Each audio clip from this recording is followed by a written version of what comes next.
Hello everyone, இன்றைக்கி வந்து பேராஜம்பிள் டே 32க்கானது தான் பார்க்க போகிறோம். ஓகேங்களா?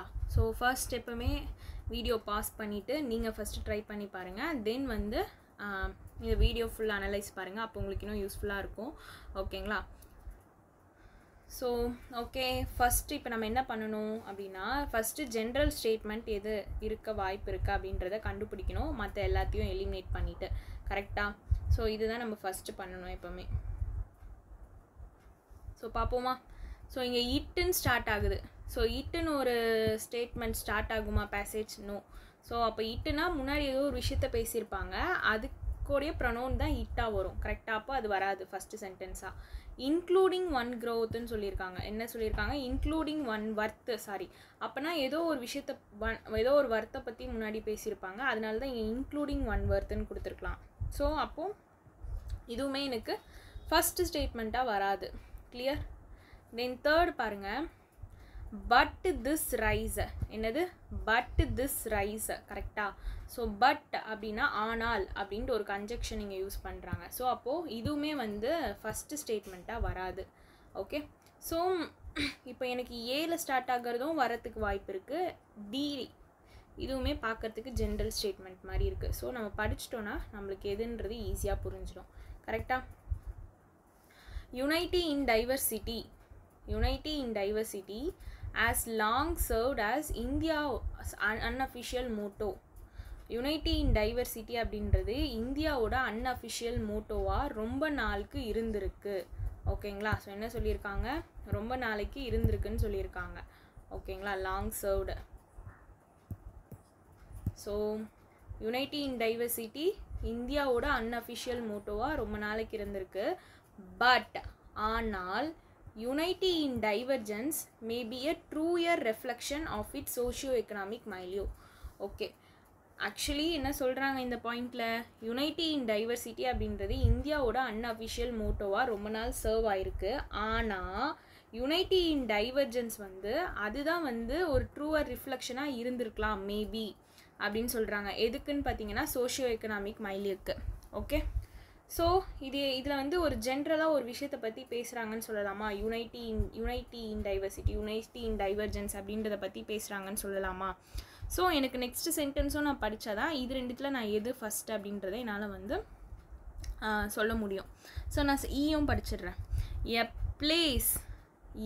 Place okay where the per capita income is not even $3,000, but the top 1% live in dazzle and decadence that would make Louis XIV blush.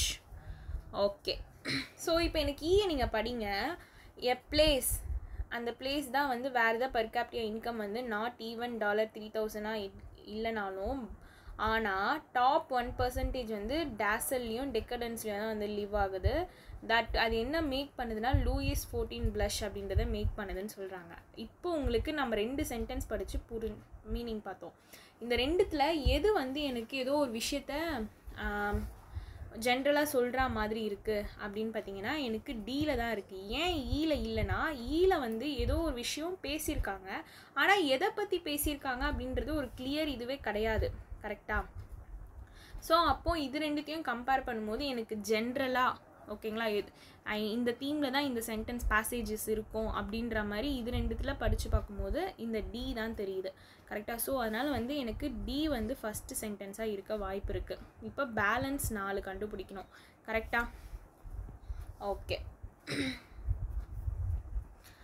So இப்போ D கண்டுபிடிச்சாச்சு. இப்போ நம்மளுக்கு வேறு எதுனா க்ளூ கிடைக்குதான்னு செக் பண்ணுவோம். க்ளூ கிடைக்குதா இல்லைனா பேரிங் எதுனா கிடைக்குதா அப்படின்னு பார்ப்போம். ஓகே ஓகே இப்போ பேர் எதுனா கிடைக்குதான்னு நம்ம செக் பண்ணணும். கரெக்டாக? ஸோ இங்கே பாருங்கள், எனக்கு இங்கே இந்தியா அப்படின்ட்டு இருக்குது. ஸோ இந்தியான்றது ஒரு கண்ட்ரி. கரெக்டாக? அப்போனா இது வந்து நவுன் இந்த இடத்துல. அப்போது இதுக்கப்புறம் இந்தியான்னு ரெஃபர் பண்ணாமல் அதோடைய ப்ரொனவுன் தான் ரெஃபர் பண்ணுவாங்க.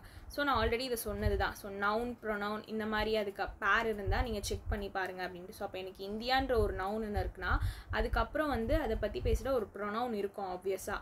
அப்போ நம்ம அப்படி வச்சோம் பேர் பண்ணலாம். அப்போ இங்கே இட்டிசிய கண்ட்ரி அப்படின்ட்டு இருக்கா, இட்டிசிய கண்ட்ரின்னு இருக்கா. ஸோ அப்போ இது ரெண்டுமே நம்ம பேர் பண்ணுவோமா? ஸோ நான் கலர் வேறு இதில் தரேன், அப்போ உங்களுக்கு இன்னும் ஈஸியாக ஐடென்டிஃபை ஆகும். It is a country India. So இந்த 2 வார்த்தையை வச்சு நம்ம டிக்கு அப்புறம் தான் ஏ வரும் அப்படின்றத வந்து பேர் பண்ணலாம். புரியுதா? ஏன்னா இந்தியான்றது ஒரு நவுன், இதுக்கப்புறமா சொல்லக்கூடியது ப்ரொனவுனாக தான் இருக்கும். So it is a country, it is a country where 800 million people depend on food grain. It is a country where, அந்த கண்ட்ரி தான் இங்கே இந்தியா, அதுதான் இங்கே ரெஃபர் பண்ணியிருக்காங்க. அங்கே வந்து ஒரு 800 million people வந்து இந்த ஃப்ரீ ஃபுட் கிரெயின்ஸ், ஃப்ரீயாக கொடுக்குற ஃபுட் கிரெயின்ஸை டிபெண்ட் பண்ணி தான் இருக்காங்க. And also home to the 3rd highest population of dollar billionaires in the world. Okay, இந்த கண்ட்ரி வந்து 3rd highest population of the dollar billionaires இருக்காங்களா வேர்ல்டில், அவங்களோட ஹோமோ இந்த கண்ட்ரி அப்படின்னு சொல்கிறாங்க. ஓகே, ஸோ அப்போது எனக்கு நான் இந்த இதை வச்சு நான் என்ன பண்ணிட்டேன், டிக்கு அப்புறம் ஏ தான் வரும்ன்றதை ஃபிக்ஸ் பண்ணிட்டேன். கரெக்டாக? ஸோ இந்த மாதிரி தான் நம்ம பேர் பண்ணணும். ஓகேங்களா? ஸோ டிக்கு அப்புறம் என்ன வரும், ஏ தான் வரும். ஸோ இது வரைக்கும் உங்களுக்கு ஈஸியாக புரிஞ்சிருக்கும். இந்த அழகாக இந்த 5 சென்டென்ஸில் இந்த 2 சென்டென்ஸ் வந்து நம்ம அழகாக பேர் பண்ணியிருக்கலாம். ஆனால் நான் வந்து இதை ஃபஸ்ட்டு பார்க்கும்போது என்ன மிஸ்டேக் பண்ணிட்டேன்னா, நான் ஈஸியாக டி தான் ஃபஸ்ட்டு சென்டென்ஸ் கண்டுபிடிச்சிட்டேன். ஆனால் இங்கே இந்த நவுன் ப்ரொனவுன் அப்படின்ற கான்செப்டை நான் யோசிக்காமல் விட்டுட்டேன். ஓகேங்களா? ஸோ இங்கே நம்ம பேர் பண்ணியிருக்கதை எதை பேஸ் பண்ணினா, நவுனு அதுக்கப்புறம் வர ப்ரொனவுன், இதை பேஸ் பண்ணி தான் இங்கே வந்து பேர் பண்ணியிருக்கோம். இந்த கான்செப்டை நான் யோசிக்காமல் விட்டுட்டேன். ஸோ எனக்கு அதில் 4 இதுவும் வந்து தப்பாக தான் மார்க் பண்ணியிருந்தேன். ஓகேங்களா? ஸோ இது பார்த்துக்கோங்க. ஸோ இது வரைக்கும் உங்களுக்கு எல்லாருக்குமே கிளியராக இருக்கும் டிஏ. இப்போ பேலன்ஸ் இருக்குது என்கிட்ட என்னென்ன இருக்குன்னா, இ, அதுக்கப்புறமா வந்து பி இருக்குது, சி இருக்குது, இ இருக்குது. இந்த 3 இது தான் இருக்குது. இப்போ இந்த 3 வச்சு தான் நம்ம ஆர்டர் பண்ண போகிறோம். கரெக்டாக? So P, CE. Okay, so இப்போ நம்ம பிசிஇ 3மே படிச்சிட்டோன்னா நம்மளுக்கு ஒரு அளவுக்கு கொஞ்சம் கிளியாரிட்டி வந்துடும். ஓகே, ஸோ இன்னும் ஒரு பேர் பண்ணலாம். இதில் இங்கே பாருங்கள், இங்கே வந்து பிளேஸுன்ற ஒரு வார்த்தையை பற்றி சொல்லியிருக்காங்க. என்ன சொல்லியிருக்காங்க, பிளேஸ் அப்படின்ட்டு. இங்கே பிளேஸுன்றது எதை ரெஃபர் பண்ணுது, ஏன்னா எனக்கு சியில் பாருங்கள், but this rise of ultra affluent is not just a spectacle of excesses, it is also spawning and entire ecosystem of opportunity. இங்கே எந்த ஒரு பிளேஸையும் ரெஃபர் பண்ணலை. பிலையும் including one worth a staggering $2.7 trillion தான் கொடுத்துருக்காங்க. இங்கேயுமே வந்து எனக்கு எந்த ஒரு பிளேஸையுமே ரெஃபர் பண்ணலை. ஆனால் டியில் எனக்கு இந்தியான்ற ஒரு பிளேஸை ரெஃபர் பண்ணியிருக்காங்க. ஆனால் நவுனுக்கு அப்புறம் ப்ரொனவுன் தான் வரணும். ஸோ அதனால தான் நம்ம டிக்கு அப்புறம் ஏ. இங்கே வந்து it is a country. So இந்த கண்ட்ரின்றது ஒரு பிளேஸ் தானே. ஸோ அந்த பிளேஸ் தான் வந்து எனக்கு ஈயில் பேசியிருக்காங்க. அப்போது நான் இதை வச்சு என்ன பண்ணுவேன், ஏக்கு அப்புறம் இ தான் வரும் அப்படின்றத ஃபிக்ஸ் பண்ணுறேன். கிளியர்? ஏக்கு அப்புறம் என்ன வரும், இ தான் வரும்ன்றதை ஃபிக்ஸ் பண்ணுறேன். ஸோ இது வரைக்கும் புரியுதா? ஜஸ்ட்டு இந்தியா, கண்ட்ரி, பிளேஸ், இந்த 3 இதுவை வச்சு நம்ம பேர் பண்ணிட்டோம். இப்போ பேலன்ஸ் இருக்குது பிசி. சப்போஸ் உங்களுக்கு டைம் இல்லை அப்படின்னா ஒன்று பின்னு போடுங்க, அப்படி இல்லைன்னா சின்னு போடுங்க. அப்போ உங்களுக்கு 4 கொஷின் கரெக்டாகும், 1 கொஷின் தான் தப்பாகும். கரெக்டாக? 3 கண்டுபிடிச்சிட்டிங்க அப்படின்றப்போ, ஃபஸ்ட்டு 3 சென்டென்ஸ் கண்டுபிடிச்சிட்டிங்கன்னா ஓகேங்களா? ஸோ இது வரைக்கும் கிளியர்? இது வரைக்கும் எந்த டவுட்டும் இல்லைல்ல? ஸோ டிஏஇ பேர் பண்ணியாச்சு. ஓகே, இப்போ இதுக்கப்புறம் நம்ம வந்து சென்டென்ஸ் வாசித்து அதை புரிஞ்சாதான் நம்மளால் ஆன்சர் பண்ண முடியும். இப்போ இது வரைக்கும் நம்ம பண்ணியாச்சு. இப்போ பேலன்ஸ் இருக்க 2 படிக்கலாம். Including one worth. ஸோ இப்போ நம்ம ஈயை வந்து இன்னொரு வாட்டி படிச்சிட்டோன்னா ஈக்கு அப்புறம் என்ன வரும்ன்றதை நம்மளால் ஈஸியாக கெஸ் பண்ண முடியும். ஈயில் என்ன சொல்லியிருக்காங்க, எ பிளேஸ். இங்கே தான் வந்து பர் கேப்டியா இன்கம் அப்படின்றது நாட் ஈவனாக இருக்குது $3,000க்கு. பட் ஆனால் டாப் 1% வந்து லிவ் இன் டேசல் அண்ட் டெக்கடன்ஸை இது வந்து என்ன மேக் பண்ணுதுன்னா லூயிஸ் 14 ப்ளஷ்ஷாக மேக் பண்ணுது அப்படின்ற மாதிரி சம்திங் சொல்லியிருக்காங்க. இதுக்கு உங்களுக்கு இன்டெப்த்தாக மீனிங் புரியலனாலும் ஓகே. ஆனால் இங்கே என்ன சொல்லியிருக்காங்க, இன்கம் வந்து நாட் ஈவனாக இருக்குது, ப்ளஸ் அதே மாதிரி 1% டாப் 1% வந்து எதில் இருக்காங்க, இது என்ன மேக் பண்ணுது அப்படின்றத சொல்லியிருக்காங்க. இதை பேஸ் பண்ணி தான் எனக்கு அடுத்த சென்டென்ஸ் வரப்போகுது. கரெக்டா? So including one worth a staggering $2.7 trillion, including one worth அப்படின்னு சொல்லியிருக்காங்க. ஸோ இங்கே பார்த்தீங்கன்னா இது வந்து இது மேக் பண்ணுது அப்படின்னு தான் சொல்லியிருக்காங்க. ஸோ இதுக்கப்புறமா பி வருமானு கேட்டால் வராது, இன்க்ளூடிங் ஒன் ஒர்த் அப்படின்ட்டு. ஸோ சி படித்து பார்ப்போம். But this rise of ultra affluent. Okay, so this rise of ultra affluent இருக்குல்ல, ஸோ இது வந்து இப்போ வேறு கலரில் பண்ணுறேன், உங்களுக்கு ஈஸியாக இருக்கும். This rise of ultra affluent இருக்கா. ஸோ இங்கேயுமே என்ன சொல்கிறாங்கன்னா per capita income not even சொல்லியிருக்காங்க. அதே மாதிரி பட் த டாப் 1% வந்து டேசல் டெக்கடன்ஸில் வந்து லீவ் பண்ணுறாங்க.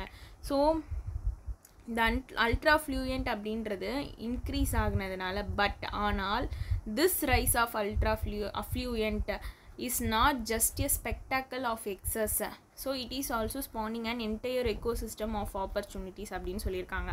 ஸோ நான் இதை வந்து எதை வச்சு இது பண்ணுறேன் அப்படின்னு பார்த்தீங்கன்னா, இங்கே வந்து எனக்கு per capita income not even சொல்லியிருக்காங்க, ப்ளஸ் வந்து பட் த டாப் 1% மட்டும் இந்த டேசல் அண்ட் டெக்கடன்ஸில் இருக்குன்னு சொல்லியிருக்காங்க. பட் ஆனால் இந்த அல்ட்ரா அஃப்ளூயண்ட்டோட ரைஸ் வந்து not just a spectacle of excess அப்படின்னு சொல்கிறாங்க. ஸோ இது வந்து என்ன பண்ணுதுன்னா என்டையர் எக்கோசிஸ்டம் ஆஃப் ஆப்பர்ச்சுனிட்டி வந்து ஸ்பான் பண்ணுதுன்னு சொல்லியிருக்காங்க. ஓகே, ஸோ இதுக்கு இன்னும் எக்ஸாக்டாக மீனிங் சொல்கிறேன் பாருங்கள். ஸோ இது கரெக்டாக இன்னும் மீனிங் சொல்லணும்னு பார்த்தீங்கன்னா, இந்த அல்ட்ரா அஃப்ளூயண்ட் அப்படின்றது வந்து இந்த ரிச் பீப்புள், அஃப்ளூயண்ட்னாலே ரிச் பீப்புளை குறிக்கிறது தான். ஓகேங்களா, மீனிங் அதுக்கான ரீமீனிங். ஸோ அவங்களோட இது வந்து அவங்களோட ஆடம்பரத்தை மட்டும் இது பண்ணாமல் நிறைய வந்து ஆப்பர்ச்சுனிட்டிஸை வந்து இந்த சிச்சுவேஷன் வந்து க்ரியேட் பண்ணுதுன்னு சொல்லியிருக்காங்க. ஓகேங்களா, ஸோ எனக்கு ஈக்கு அப்புறம் ஏ தான் வரும், சாரி சி தான் வரும். தென் சி வரும், சிக்கு அப்புறம் பேலன்ஸ் இருக்க பி, அதுக்கப்புறமா தான் 1 worth வந்து இன்க்ளூட் பண்ணுறாங்க. அதில் வந்து 2.7 trillion கிட்ட வந்து ஸ்டாகரிங்கில் இருக்குன்னு சொல்லியிருக்காங்க. கிளியர்? ஸோ இதில் வந்து இந்த ஃபஸ்ட்டு 3 இது கண்டுபிடிக்கிறது ஈஸியாக கண்டுபிடிச்சிடலாம். அந்த பேலன்ஸ் 2 தான் வந்து கஷ்டம். ஓகேங்களா, இப்போ ஸ்டாகரிங் அப்படின்றது வந்து ஒரு அன்எக்ஸ்பெக்டடாக ஒரு விஷயம் வந்து க்ரோத் ஆகிறது தான் வந்து ஸ்டாகரிங் அப்படின்றதுக்கான மீனிங்.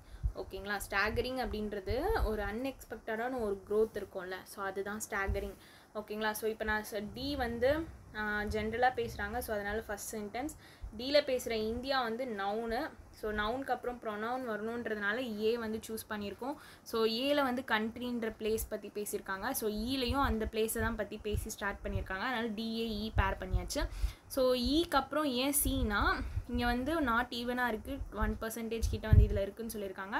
ஆனால் இந்த ரைஸ் ஆஃப் அல்ட்ரா அஃப்ளூயண்ட் அப்படின்னு கனெக்ட் ஆகுறதுனால ஈக்கு அப்புறம் சிக்கு அப்புறம் பேலன்ஸ் இருக்க பி. ஓகே, ஸோ இதுக்கான ஆன்சர் பார்த்தீங்கன்னா DAECB. Okay, thank you.